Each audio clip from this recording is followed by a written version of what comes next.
창세기 21장 22절부터 34절입니다. 다 찾으신 줄 알고 교독하겠습니다. 그때에 아비멜렉과 그 군대 장관 비골이 아브라함에게 말하여 이르되 내가 무슨 일을 하든지 하나님이 너와 함께 계시도다. 그런즉 너는 나와 내 아들과 내 손자에게 거짓되게 행하지 아니하기를 이제 여기서 하나님을 가리켜 내게 맹세하라. 내가 내게 후대한 대로 너로 나와 내게 머무는 이 땅을 행할 것이니. 아브라함이 이르되 내가 맹세하리라 하고 아비멜렉의 종이 아브라함의 우물을 빼앗은 일에 관하여 아브라함이 아비멜렉을 책망하매 아비멜렉이 이르되 누가 그리하였는지 내가 알지 못하노라. 너도 내게 알리지 아니하였고 나도 듣지 못하였더니 오늘에야 들었노라. 아브라함이 양과 소를 가져다가 아비멜렉에게 주고 두 사람이 서로 언약을 세우니라. 아브라함이 7 암양 새끼를 따로 놓으니 아비멜렉이 아브라함에게 이르되 이 7 양 새끼를 따로 놓음은 어찌미요. 아브라함이 이르되 너는 내 손에서 이 암양 새끼 7을 받아 내가 이 우물 판 증거를 삼으라 하고 두 사람이 거기서 서로 맹세하였으므로 그곳을 에벨셀라 이름을 하였더라. 그들이 부엘세바에서 언약을 세우매 아비멜렉과 그 군대 장관 비골은 떠나 블레셋 사람의 땅으로 돌아갔고 아브라함은 부엘세바에 에셀 나무를 심고 거기서 영원하신 여호와의 이름을 함께 읽습니다. 그가 블레셋 사람의 땅에서 여러 날을 지냈더라. 아멘. 우리 믿음의 고백을 하나님께 올려드립니다. 하나님 좋습니다. 감사합니다. 사랑합니다. 하나님이 하시면 무엇인지 다 이루어집니다. 하나님 좋습니다. 감사합니다. 사랑합니다. 하나님이 하시면 무엇인지 다 이루어집니다. 하나님 좋습니다. 감사합니다. 사랑합니다. 하나님이 하시면 무엇인지 다 이루어집니다. 아멘. 하나님께 영광의 박수 올려드리겠습니다. 작년에 소천하신 팀 켈러 목사님은 미국에서 215개 교회의 개척에 관여하시고 도우시고 또 여러 책에 유명한 베스트셀러를 남기신 작가이시기도 합니다. 이 팀 켈러 목사님은 성도들의 신앙을 점검할 때 2가지 질문을 꼭 하신다고 했습니다. 첫 번째 질문, 당신이 지금 가장 원하는 것은 무엇입니까? 당신이 지금 원하는 것은 무엇입니까? 한번 생각해 보시기 바랍니다. 여러분이 지금 가장 원하는 것은 무엇입니까?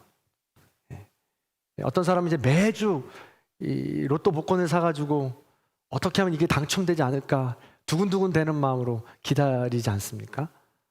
어떤 분은 시험을 준비하면서 이것만큼은 꼭 합격됐으면 좋겠다라고 기다리지 않나요? 어떤 분들은 이제 청약을 넣어놓고 이것만이라도 내가 당첨이 되면 너무 좋겠다라고 이렇게 기다리지 않습니까? 이렇게 가장 중요한 내가 종종 생각하는 것들이 무엇인지에 대해 중심으로 생각하는 것이 무엇인지 생각해 본다라는 것이죠. 두 번째 질문입니다. 두 번째 질문은 당신이 지금 잃을까 봐 가장 두려운 것이 무엇입니까? 라는 것이죠. 내가 아프면 어떡하지? 건강에 대한 염려죠. 내가 산 좋은 자전거를 누가 훔쳐가면 어떡하지?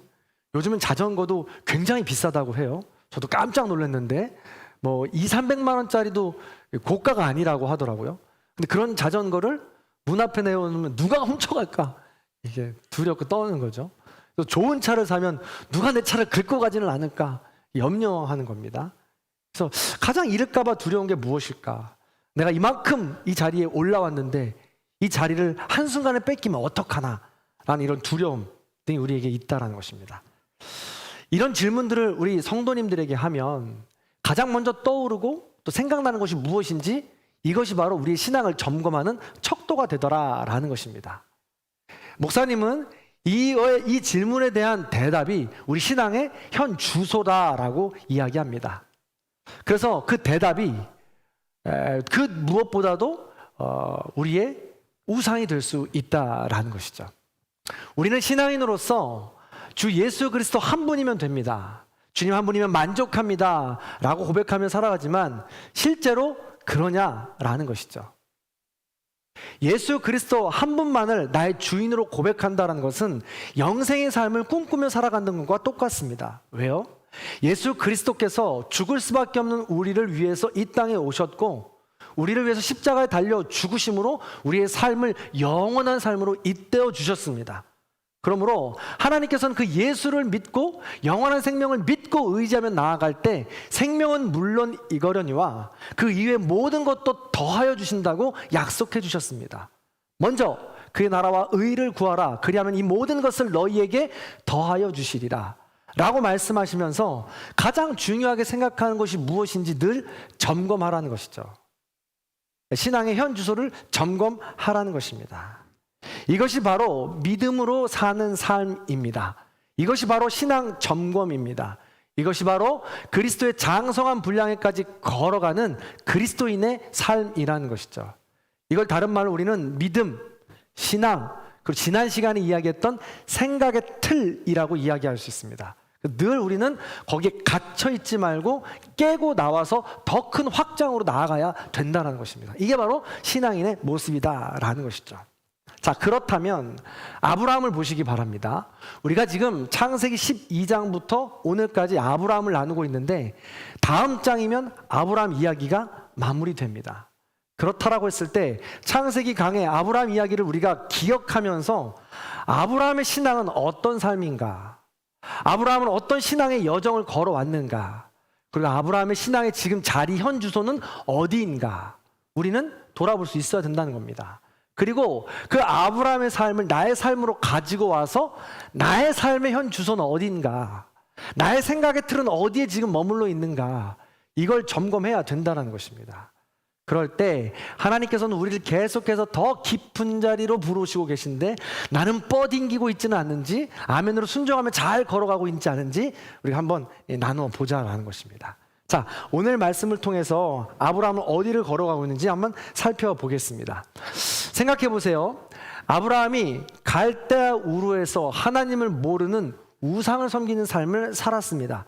바로 그때 창세기 12장에서 하나님은 아브라함을 부르십니다. 내가 너를 부르는데 너는 복의 근원이 될지라, 복이 될지라 라고 부르죠. 그러면서 갈대아 우르를 떠나라고 말씀하십니다. 복 주시는 하나님이세요. 복이 된다라고 말씀하셨으니까요. 그런데 복 주시는 하나님인데 복은커녕 기근을 만납니다. 그 기근을 피해서 애굽으로 피했더니 바로 왕 폭력이 기다리고 있습니다. 아내를 누이라고 속일 수밖에 없는 절체절명의 순간을 맞이하게 되죠. 근데 그 어떻게 할 수 없는 상황에서 하나님은 건져주십니다. 온갖 재산과 가축을 가지고 애굽으로부터 탈출하는데 부자가 되죠. 뜻하지 않게 로또에 당첨된 겁니다. 근데 그렇게 당첨돼서 평안하게 살 수 있을 줄 알았는데 가족 롯과 갈등이 생깁니다. 가족 간의 갈등이 제일 힘들고 어렵죠. 마음이 제일 어려운 일입니다. 그럼 가족 간의 갈등을 버리고요. 나중에 둘이는 헤어지게 됩니다. 헤어지면서 전쟁에 잡혀가게 됩니다. 전쟁에 참여하게 되죠. 복 주시는 하나님이신데 복은커녕 이렇게 어려운 일들만, 수많은 어려운 일들만 경험하게 된다는 것입니다. 이런 과정을 지나가게 된다는 것이죠. 그런데 그런 과정 가운데서도 아브라함을 지키시고 보호하시는 그 하나님을 면면히 만나게 됩니다. 그 과정 가운데 아브라함은 성숙해 나아가는 것이죠. 그런데 아브라함은 여전히 좌충우돌하면서 실수합니다. 어떤 실수를 하나요? 하나님께서 분명히 복 주신다고 약속하셨고 너를 통해서 자손을 준다고 약속해 주셨는데 아닌 것 같아요. 그래서 나의 종 엘리에셀에게 상속하십시오라고 협상을 합니다. 그래서 하나님은 아니라는 거죠.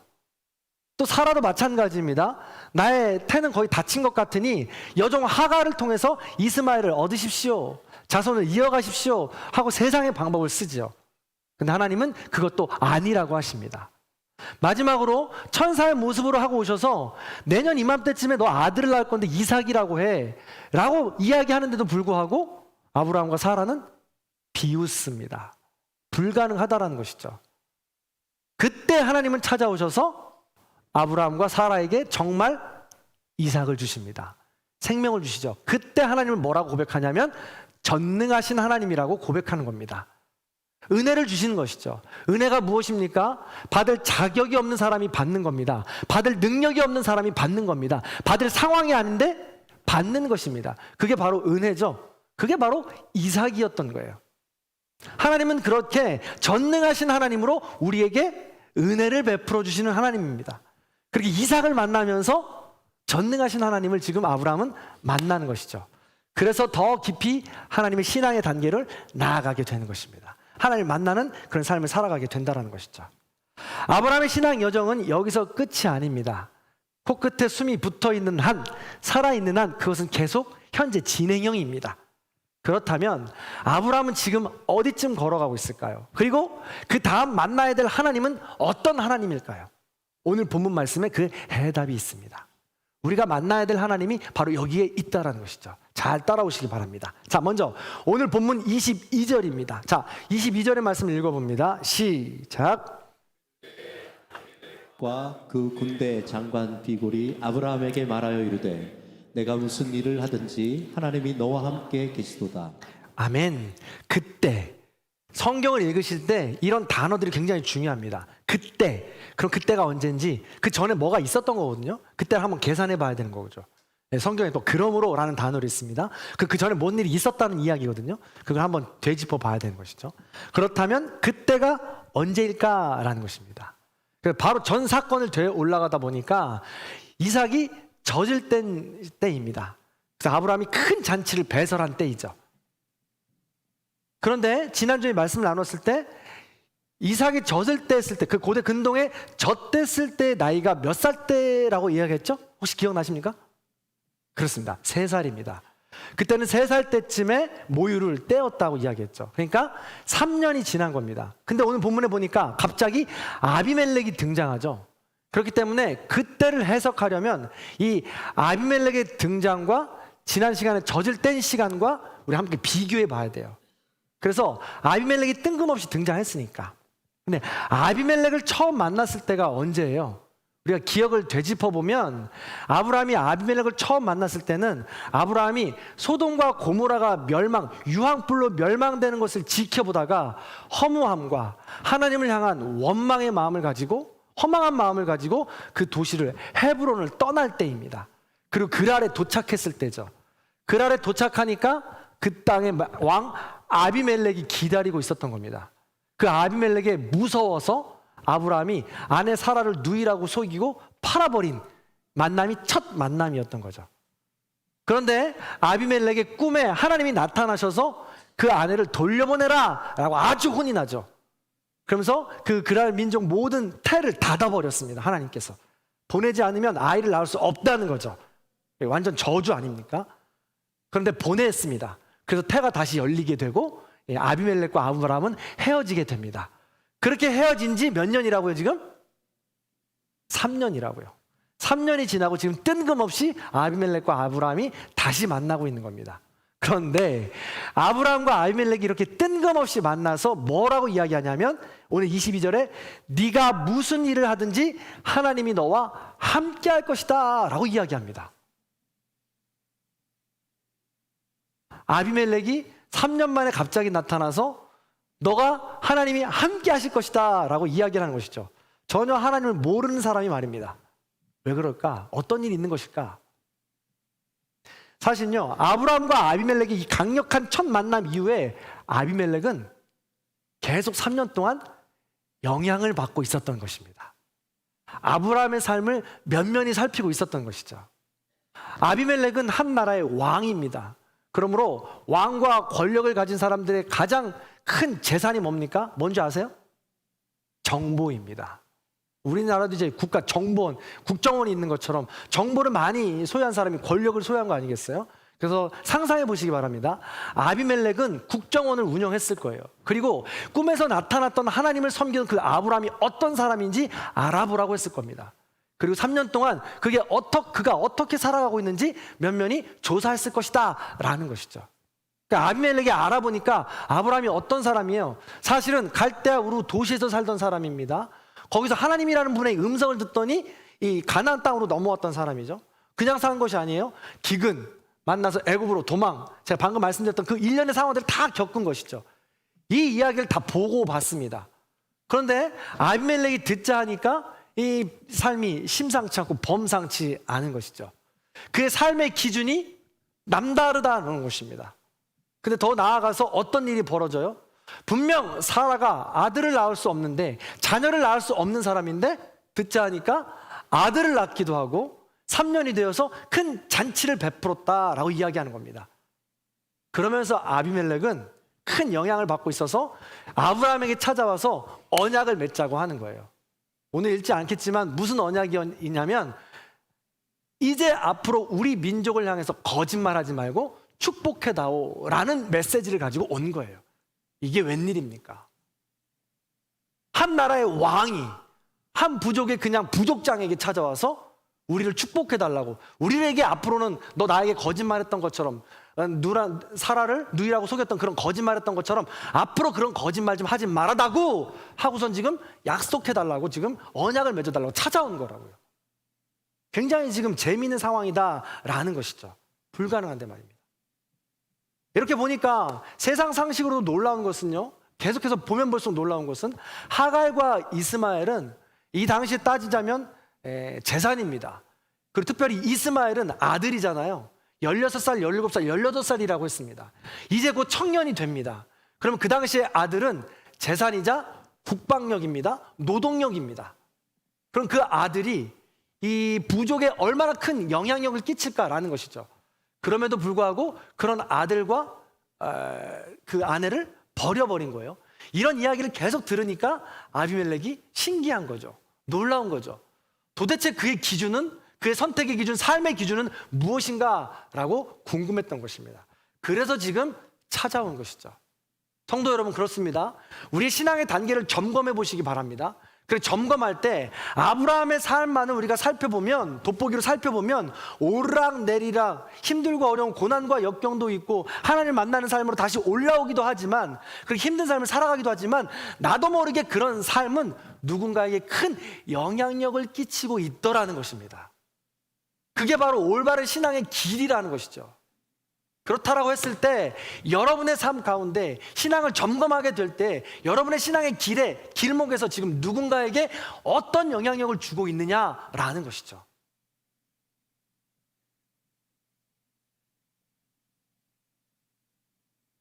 어떤 영향력을 누구에게 끼치며 살아가고 있느냐라는 겁니다.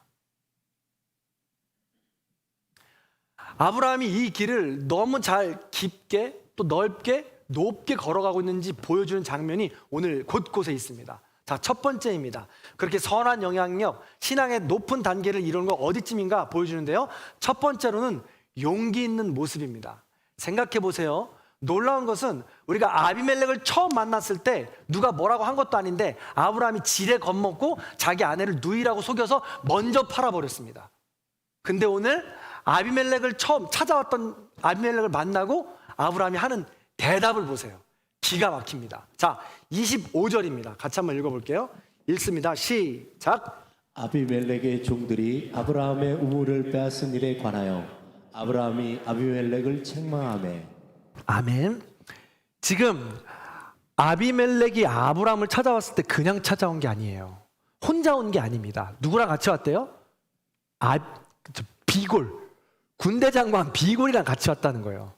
당시에 군대 장관이면 국방부 장관입니다. 그러면 한 나라의 왕과 국방부 장관이 움직이는데 그냥 둘만 움직이겠습니까? 아니에요. 수많은 군사들도 함께 왔을 거라는 것이죠. 그러면 우리 같았으면, 아니면 3년 전에 아브라함 같았으면 주눅이 먼저 들었을지도 몰라요. 무서웠을지도 모르겠습니다. 그런데 오늘 아브라함이 고개를 빳빳이 들고 아비멜렉을 향해서 일전에 당신들이 우리의 우물을 빼앗은 적이 있는데, 이 우물을 빼앗아 힘으로 폭력을 빼앗은 적이 있는데 앞으로는 그러지 않기를 바랍니다 라고 지금 책망하는 거예요. 책망이라는 단어를 세번역에서는 항의하며라는 단어로 바꾸거든요. 그래서 항의하며라는 단어를 바꾼 것은 책망하는 단어라기보다 좀 예의 있게 예절을 갖추어서 왕에게 할 말은 꼿꼿하게 했다라는 것이죠. 선한 영향력을 갖추고 깊은 신앙의 깊이로 나아가는 사람은 이렇게 세상의 권력에, 세상의 폭력에, 세상의 가치관에 타협하지 않고 흔들리지 않고 떳떳하고 당당하게 말할 수 있는 사람이 된다라는 것입니다. 그렇게 용기 있는 모습을 갖게 된다라는 거예요. 그래서 우리는 세상을 살아나가는데 뭐 장사를 시작하거나 사업을 시작하거나 무슨 중요한 일을 결정할 때 타협하지 않습니까? 세상의 가치관에, 세상의 소리에 타협하지 않아요? 그 소리가 무서워서, 그 상황이 두려워서 피하지 않습니까? 근데 아브라함은 용기 있는 모습으로 그 상황을 이제 피하지 않는다는 거예요. 직면한다라는 것입니다. 자신과 자신의 모든 후손들을 위해서 말입니다. 그렇게 선한 영향력으로 신앙의 가치관을 깊이 해 나가는 사람들은 용기 있는 모습으로 발전해 나가게 됩니다. 그래서 하나님을 향해서 세상과 타협하지 않는다는 것이죠. 두 번째입니다. 두 번째는 27절입니다. 같이 한번 읽어볼게요. 27절 읽습니다. 시작. 아브라함이 양과 소를 가져다가 아비멜렉에게 주고 두 사람이 서로 언약을 세우니라. 신실하고 진실한 모습. 아멘. 거기까지요? 네, 좋습니다. 지금 제가 자주 쓰는 수고와도 같은 표현입니다. 삼실이라고 이야기했죠. 신실은 하나님과의 관계를 맺을 때 쓰는 단어라면 진실은 사람과의 관계를 맺을 때 쓰는 단어입니다. 성실이라면 자아, 나의 삶을 돌아볼 때 쓰는 단어라고 합니다. 그래서 건강한 신앙인으로 자라려면 이 삼실이 필요하다라는 것이죠. 아브라함은 이렇게 신실하고 진실하고 성실한 모습으로 하나님께 나아가게 된다라는 것입니다. 그렇게 아브라함이 이야기했을 때 군대 장관 비골과 이 아비멜렉은 뭐라고 이야기하냐면 우물을 이렇게 했던 적이 있다. 니네가 힘으로 폭력으로 그걸 빼앗았던 적이 있다라고 이야기했더니 아비멜렉은 뭐라고 해요?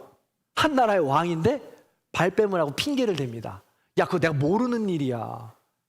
나는 전혀 알 수 없는 일이야. 내가 모를 때 일어났던 일 같아. 나는 아무 책임이 없어. 라고 이야기하면서 핑계를 대고 자기 변명을 합니다. 한 나라의 왕인데 말이죠. 아, 그런 일이 있었어? 그럼 내가 조치를 취할게. 앞으로 그런 일이 없도록 내가 찾아서 발본색원해서 책벌할게. 라고 이야기하는 게 왕의 모습 아니에요? 진실한 인간의 관계를 맺으려면 말입니다. 실수한 일이 있다면, 잘못한 일이 있다면 그냥 잘못했다고 이야기하고 자리를 잡으면 되는 거 아니겠습니까? 그게 인간관계를 맺는 진실한 모습 아니겠어요? 아비멜렉은 그랬지만 우리 아브라함은 오히려 더 신실하고 진실한 모습으로 나아오고 있다는 것입니다. 어떻게 알 수 있냐면 아브라함은 지금 언약을 맺게 될 때 자기가 먼저 양과 염소를 가지고 나옵니다. 사실 지금 세상의 가치관이나 이치로 따지자면, 상식으로 따지자면 아비멜렉이 지금 언약을 맺자고 찾아온 거예요. 그렇다면 언약을 맺자고 찾아온 사람이 양과 염소를 준비해야 되는 거 아닙니까? 근데 도리어 지금 아브라함이 준비하고 있습니다. 그것도 7마리나. 7마리는 성경에서 7은 완전한 숫자입니다. 완전하게 언약을 맺겠다는 거예요. 그리고 증거를 삼으라고 이야기하죠. 그래서 아브라함은 지금 아비멜렉과 언약을 맺지만 마치 그 모든 7마리를 모아놓고 하나님께 예배드리는 것처럼 지금 언약식을 거행하고 있는 것입니다. 무슨 말이냐? 하나님께로부터 사랑을 받고 신앙을 깊이 해 나가는 사람은 사람과의 관계를 맺을 때에도 하나님과의 관계를 맺는 것처럼 신실하고 진실한 모습으로 나아간다는 거예요. 신앙이 깊은 사람, 또 하나님을 더욱더 깊이 사랑하는 사람은 하나님을 사랑한다고 예배는 열심히 드리지만 밖에 나가서 사람들과의 관계는 소홀히 하지 않는다는 겁니다. 하나님께는 모든 것을 다해서 시간과 정성과 다 잘하는 것 같지만 밖에 나가서는 인품 꽝으로 살아간다? 아니라는 것이죠. 신앙이 깊은 사람은, 하나님과의 깊은 관계를 맺는 사람은 사람과의 관계를 핑계나 변명을 하는 그 사람일지라도, 일전에 나를 위협했던 그 사람이라 할지라도 하나님을 대하는 마음으로, 언약을 하는 마음으로 나아간다라는 것이죠. 그게 바로 성숙한 신앙인의 모습이다, 선한 영향력이다 라는 것입니다. 이거를 아주 잘 보여주는 단어가 오늘 이 성경을 계속해서 나중에 읽어보시면 알겠지만 맹세와 언약이라는 단어입니다. 성경에서 맹세라는 단어는 사실 사람과의 관계, 사람과의 관련돼 있을 때에 맹세라는 단어를 쓰고 하나님과의 관계된 단어를 쓸 때는 반드시 언약이라는 단어를 씁니다. 맹세라는 단어는 사람들끼리 말로 하는 단어, 이 약속입니다. 사람들끼리 하는 약속, 이 맹세는 깨지기 마련입니다. 어느 한편이 무너뜨리기 마련입니다. 그러나 하나님과 맺는 약속은 언약이라는 단어를 씁니다. 파하지 않는다는 것이죠. 하나님께서는 한 번도 우리를 떠나지도 버리지도 아니하시겠다고 약속해 주셨습니다. 그 약속으로 이삭까지도 허락하신 것입니다. 아브라함은 그걸 알기에 하나님과 맺은 언약의 개념을 마음판에 새기고 이 사람과도 내가 언약을 맺는 마음으로 나아가겠다. 맹세를 넘어서서 언약을 맺는 마음으로 나아가겠다라면서 지금 고백하고 있는 겁니다. 이 언약으로 나아가고 있는 것이죠. 그러니 이런 사람 얼마나 신실합니까? 얼마나 진실해요? 얼마나 성실합니까? 이런 사람이 정말 법 없이도 살 사람이다 라고 우리는 이야기할 수 있는 것이죠. 신앙의 깊은 단계는 바로 여기까지 나아가는 것입니다. 맹세를 넘어서 언약으로 완성되는 그 자리까지 나아가게 되는 것이죠. 실제로 아브라함은 아비멜렉과의 약속을 끝까지 지키려 하지만 창세기 26장에 아브라함이 죽잖아요. 그럼 이 언약은, 약속은, 그렇게 맹세했던 그 맹세는 금방 깨져버리고 맙니다. 금방 찾아와서 폭력으로 그 우물을 빼앗고 엎어버려요. 사람의 약속이란 게 그런 거죠. 아비멜렉을 상징하는 세상에선 이 선한 영향력을 볼 수 없다라는 것입니다. 자, 그렇다면 아브라함이 어떻게 이런 본을 보여줄 수 있었을까라는 것입니다. 어떻게 이런 본을 보일 수 있었을까? 그리고 어떤 마음으로 이런 고백을 하고 있는 것일까라는 것입니다. 다시 한번요. 어떻게 이런 고백을 할 수 있었을까? 그리고 앞으로 어떤 마음으로 살아가려고 이런 고백을 한 것일까라는 것이죠. 정답은 33절에 나와 있습니다. 같이 한번 읽어볼게요. 33절 읽습니다. 시작. 아브라함은 브엘세바에 에셀 나무를 심고 거기서 영원하신 하나님 여호와의 이름을 불렀으며. 아멘. 조금 더워서 우리가 이산화탄소가 지금 많이 발생하고 좀 더워서 졸릴 수도 있으니까 우리 옆에 분에게 이렇게 인사하겠습니다. 영원하신 하나님을 만납시다. 영원하신 하나님을 만납시다. 아멘. 그렇습니다. 에셀 나무라는 것은 상록 나무입니다. 사막에 심어도 그 잎이 떨어지지 않는 강한 나무를 이야기하는 것이죠. 그렇습니다. 어떠한 상황과 여건이 와도 흔들리지 않고 영원한 하나님, 일관되신 하나님, 성실하신 하나님을 내가 믿겠다라는 고백입니다. 아브라함이 지금 내 삶을 뒤돌아보니까 복 주시는 하나님을 만났습니다. 전능하신 하나님을 만났습니다. 그런 하나님을 만날 때마다 내 삶을 돌아보니 매일같이 평탄한 삶만 있었던 것이 아니더라는 거예요. 기근도 있었고 가족 간의 갈등도 있었고 전쟁도 있었습니다. 오랜 기다림도 있었습니다. 그러나 그 가운데 복 주시는 하나님, 전능하신 하나님은 한 번도 약속을 어기신 적이 없고 신실하신 분이더라 라는 거죠. 그러니까 앞으로도 하나님 나를 지켜줄 거라는 영원하신 하나님을 고백한 것입니다. 내가 살아있는 한, 내 삶이 자녀들에게 이어지는 한, 그 삶을 영원히 신실하게 인도하실 하나님을 믿고 고백하기에 영원하신 하나님으로 에셀 나무를 심고 하나님을 고백한 것입니다. 그래서 평안을 베풀어 주신 하나님이라고 고백하는 것이죠. 성도 여러분, 우리가 몇 주간 동안 이야기해 드렸잖아요. 우리 삶 가운데 평안한 삶, 평강의 삶, 행복한 삶을 원하지만 우리 삶에 폭풍과 없고 잔잔한 파도 같고 아무 일도 없는 것이 행복하고 평안한 삶이 아니더라라는 것입니다. 우리 진정한 평안한 삶은 고통과 역경이 다가온다 할지라도, 어려움 가운데 있다 할지라도 하나님을 붙잡고 그 모든 어려움 가운데도 평안을 유지할 수 있는 힘이 있는 것, 그게 바로 진짜 그리스도의 삶이요 평안한 삶이라고 말씀드렸습니다. 아브라함은 바로 그 경지까지 이른 거죠. 그래서 영원하신 하나님을 고백하는 거예요. 어떠한 상황이 다가와도 흔들리지 않겠다고 고백하는 겁니다. 하나님이 주시는 평안함을 누리겠다고 고백하는 것이죠. 여러분 아시잖아요. 우리가 다음 장 22장에 영원하신 하나님이라고 고백했던 아브라함에게 어떤 시험이 닥칩니까? 말도 안 되는 100세 여든 이삭을 바치라는 시험을 마주하게 됩니다. 바로 영원하신 하나님을 고백했는데, 평안한 삶을 고백했는데, 그렇습니다. 평안한 삶, 영원하신 하나님을 고백한다 할지라도 여전히 우리 앞에는 고난과 역경은 남아있더라라는 것이죠. 다만 우리가 모르지만 변화된 것은 우리가 모르게, 우리도 모르는 깊은 신앙의 여정을 지금 걸어가고 있다라는 믿음인 것입니다. 부디 그렇게 아브라함처럼 복 주시는 하나님, 전능하신 하나님을 고백하시고 영원하신 하나님까지 고백할 수 있는 저와 여러분의 삶이 다 되시기를 주님의 이름으로 간절히 축원합니다. 말씀을 정리합니다. 우리 안에 매 순간 이런 신앙을 점검하라고 하나님은 부르십니다. 자의로 부르시고요, 타의로도 부르십니다. 그런데 왠지 모르게 많은 사람이 이 신앙의 여정을 제대로 걷지 못하고 이탈합니다.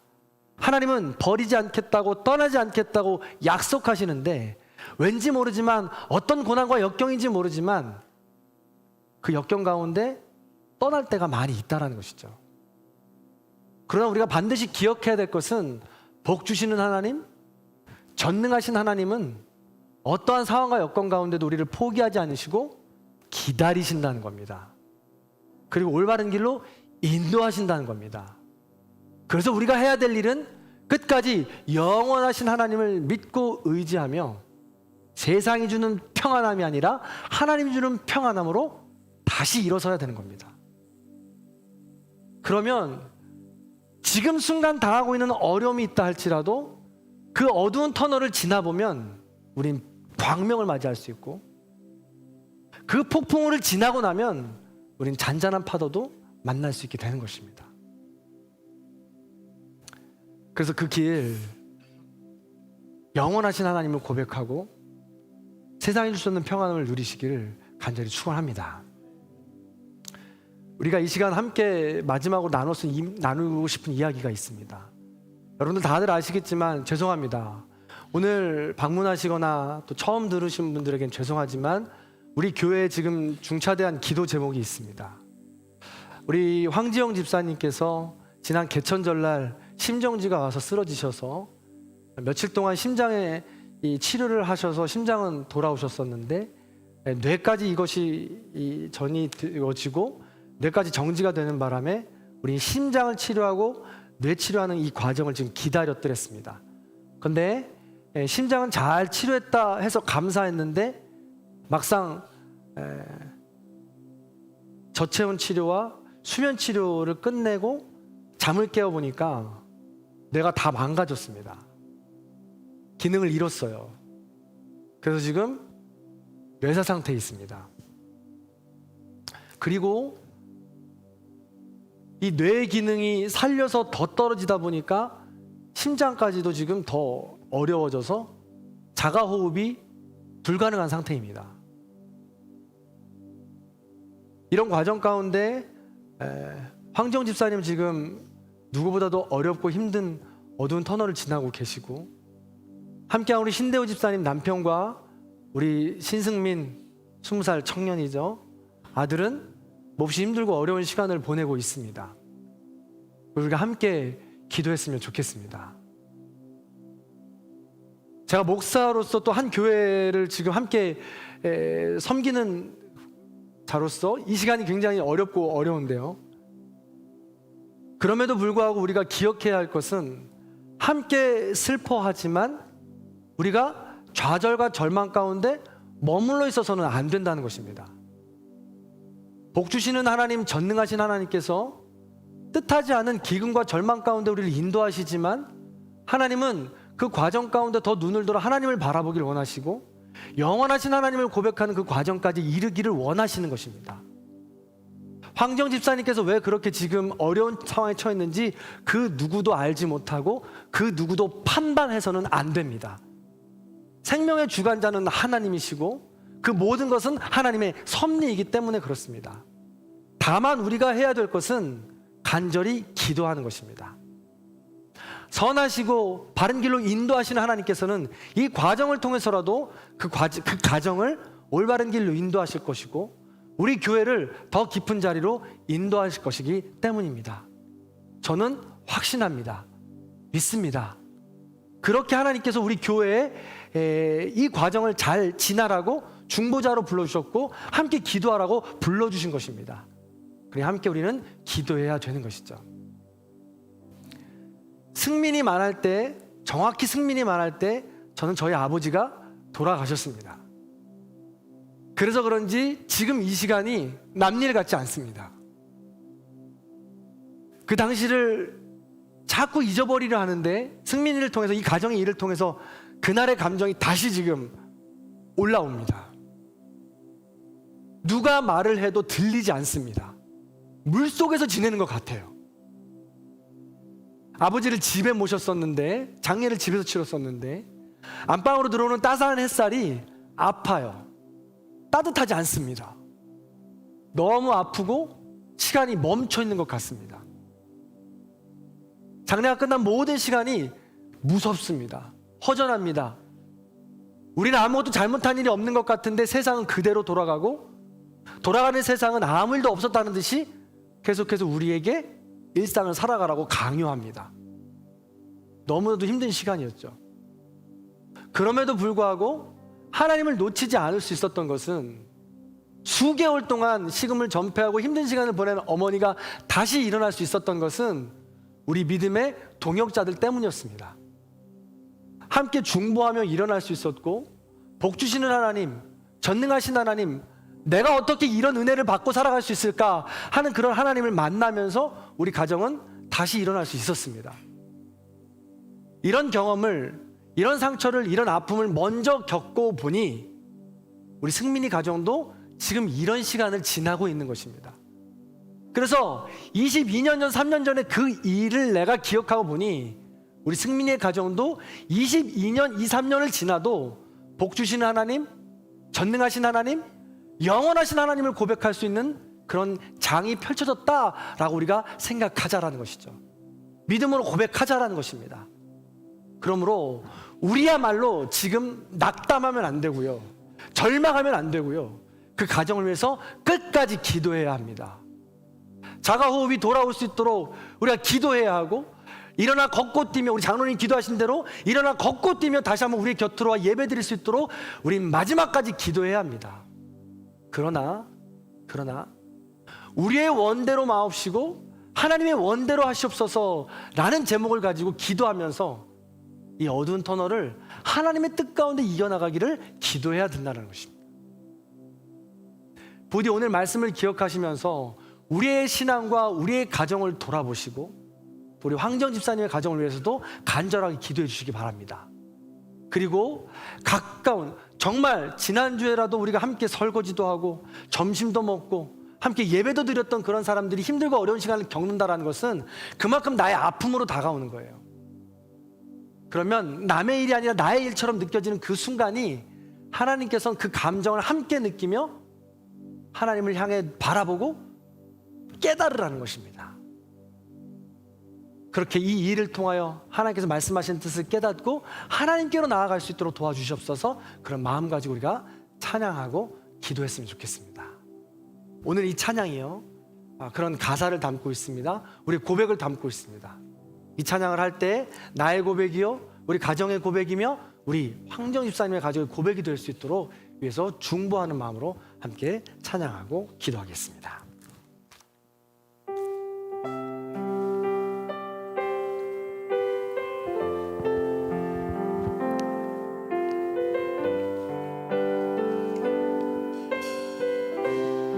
하나님 한 번도 하나님 한 번도 나를 실망시킨 적 없으시고 언제나 공평과 은혜로 나를 지키셨네. 지나온 모든 세월들, 지나온 모든 세월들 돌아보아도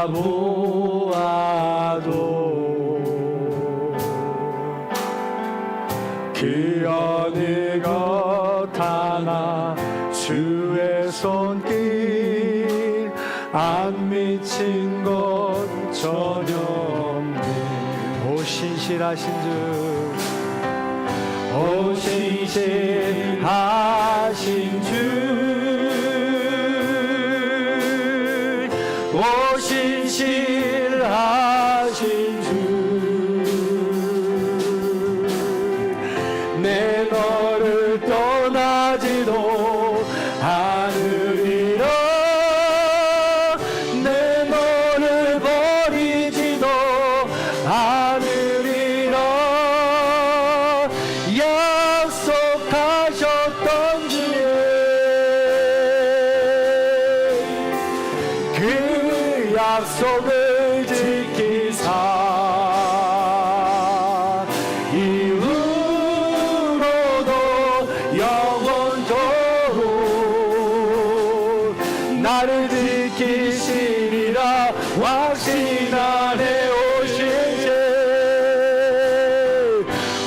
신실하신 주,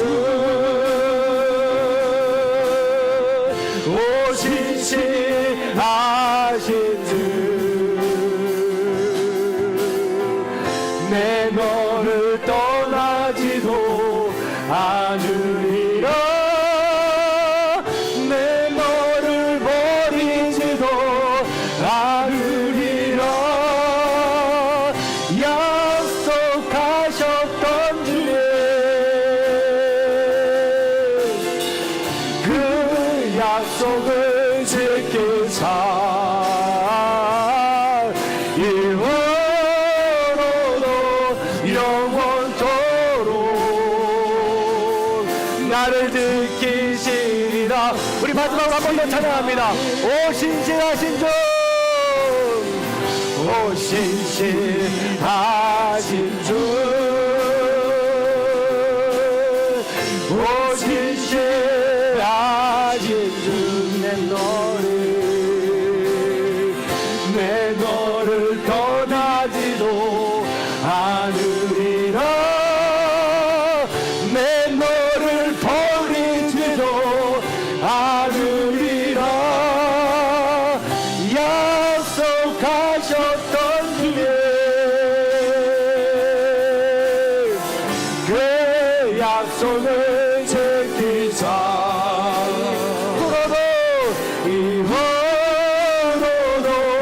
영원토록 나를 지키시리. 그분만이 우리의 산성이 되십니다. 주님은 나의 산성, 주님은 나의 산성, 주님은 나의 요새, 주님은 나의 소망, 나의 힘이 되신 여호와, 내 맘이 힘의 여호와, 내 맘이 힘의 여호와, 지치지라. 주님 나와, 주님 나를 지켜주시네. 세상의 험한 풍파 몰아칠 때도 주님 나를 지켜주시네.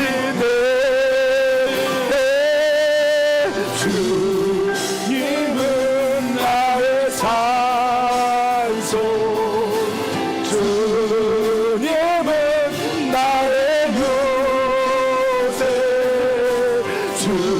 주님은 나의 소망, 나의 힘이 되신 여호와. 주님은 나의 산성이십니다. 주님은 나의 산성, 주님은 나의 요새,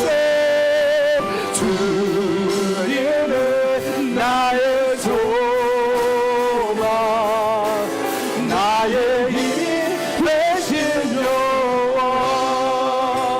아멘. 우리 이 시간 함께 기도하는 시간 갖도록 하겠습니다.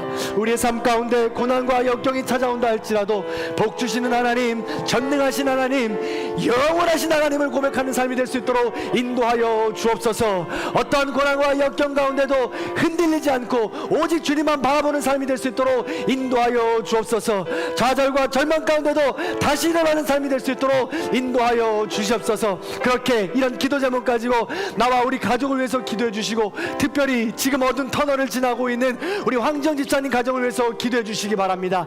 영원하신 하나님을 고백하게 하여 주시고, 그 고난 가운데도 하나님이 주인 되어 주셔서 하나님이 일으키시는 가정 될 수 있도록 도와주옵소서. 간절히 바라기는 그 어두운 터널 가운데 이겨나갈 수 있도록, 일어날 수 있도록 인도하여 주옵소서. 회복하게 하여 주옵소서. 치유하여 주옵소서. 기적을 보여 주시옵소서. 우리 그런 기도 제목 가지고 함께 기도하도록 하겠습니다. 다 함께 주여 한번 간절히 외치고 기도하겠습니다. 주여, 할렐루야. 사랑하는 내가 충만한 충만하신 하나님 감사합니다.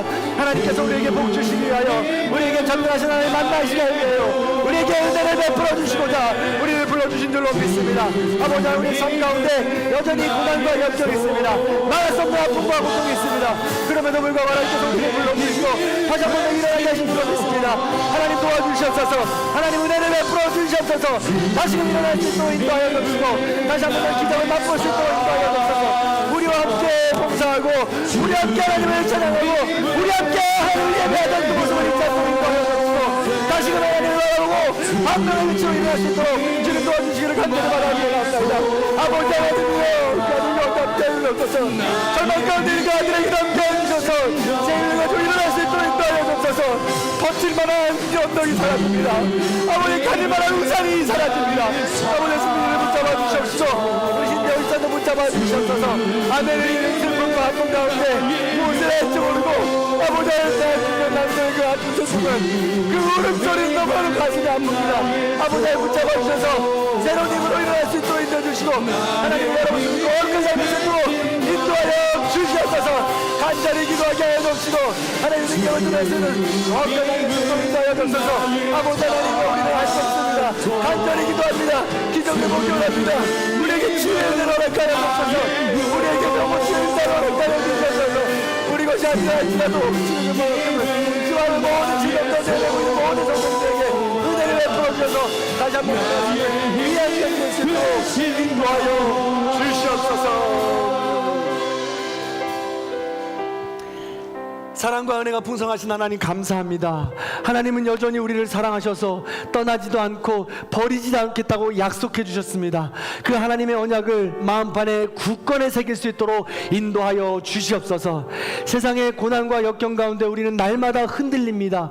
넘어집니다. 타협합니다. 하나님을 주인의 자리에서 내려오게 합니다. 그런 우리를 불쌍히 여겨 주옵소서. 그런 우리를 긍휼히 여겨 주시옵소서. 다시금 하나님을 우리의 생명의 주인으로 모실 수 있도록 인도하여 주시고 하나님과의 깊은 언약으로 말미암아 신앙의 깊은 자리로 나아갈 수 있도록 인도하여 주옵소서. 복 주시는 하나님, 은혜를 베풀어 주시는 전능하신 하나님, 평안의 삶을 허락하신 영원하신 하나님을 고백하게 하여 주시고 그 하나님과 교제를 나누며 살아갈 수 있는 성숙한 삶이 될 수 있도록 우리를 붙잡아 주시옵소서. 특별히 우리를 흔들고 우리를 넘어지게 하는 세상의 고통들 가운데 질병이 있습니다. 이 질병 가운데 우리의 힘으로 능으로 할 수 없어서 또한 지금 처해진 모든 의료 상황이 어려운 가운데 있어서 우리의 힘, 우리의 능력 아무것도 보잘것없음을 다시 한 번 더 깨닫게 됩니다. 그런 우리를 불쌍히 여겨주셔서 다시금 이 질병으로부터 떠나가게 하시고 일어날 수 있도록 인도하여 주옵소서. 우리 황정 집사님 지금 어두운 터널을 지나고 있습니다. 홀로 걸어가고 있는 우리 집사님에게 함께하여 주셔서 주님 안아주시고 주의 음성을 듣게 하여 주시며 주님 잡은 손 놓지 않게 인도하여 주시옵소서. 바라옵기는 여호와 라파 치료하신 하나님께서 우리 집사님을 치료해 주셔서 일어나기를 원합니다. 함께 다시 한번 주님을 찬양하고 예배하기 원합니다. 함께 봉사를 나누기 원합니다. 아버지 하나님 기적을 보여 주시옵소서. 치유하여 주시옵소서. 무덤 속에 외쳐서 일어나라고 외쳤던 그 음성을 듣게 하여 주시옵소서. 관 속에 누웠던 청년을 부르셨던 것처럼 우리 황정 집사님을 불러주셔서 일어날 수 있도록 인도하여 주시옵소서. 바랍니다. 원합니다. 우리의 간절한 기도니 들어주시옵소서. 주님, 그러나 우리의 원대로 마옵시고 아버지 하나님의 원대로 하시옵소서. 그렇게 그 하나님의 전능하신 하나님, 영원하신 하나님의 뜻을 알아가고 그 하나님의 뜻을 우리 뜻에 따라 순복할 수 있는 그런 신앙의 여정을 우리가 함께 걸어갈 수 있도록 인도하여 주시옵소서. 우리 모든 성도님들이 한마음 한뜻으로 끝까지 기도하기 원합니다. 아버지 하나님, 보호하고 지금 치료하고 있는 우리 신대호 집사님과 신승민 아들에게도 함께하여 주셔서 이 어두운 터널을 지날 때 외롭지 않게 하시고 두렵지 않게 하시고 눈을 들어 전능하신 하나님만을 바라보게 하여 주옵소서. 우리가 함께 중보할 때 그들의 마음이 신라같이 열리고 그 빈자리에 예수 그리스도가 주인이 되어 주셔서 활짝 열리게 하시며 다시 한번 믿음으로 굳건하게 일어날 수 있는 귀한 부자가 될 수 있도록 인도하여 주시옵소서. 그 밖에도 많은 질병 때문에 신음하고 있는 우리 모든 성도님들이 있습니다. 자녀의 질병 때문에 힘들고 어려워하고 있는 분들이 있습니다. 그 모든 분들에게도 동일한 은혜를 베풀어 주셔서 오직 하나님을 주인 삼고 간절히 기도하며 하나님을 만나는 삶, 만나는 귀한 여정이 될 수 있도록 도와주시옵소서.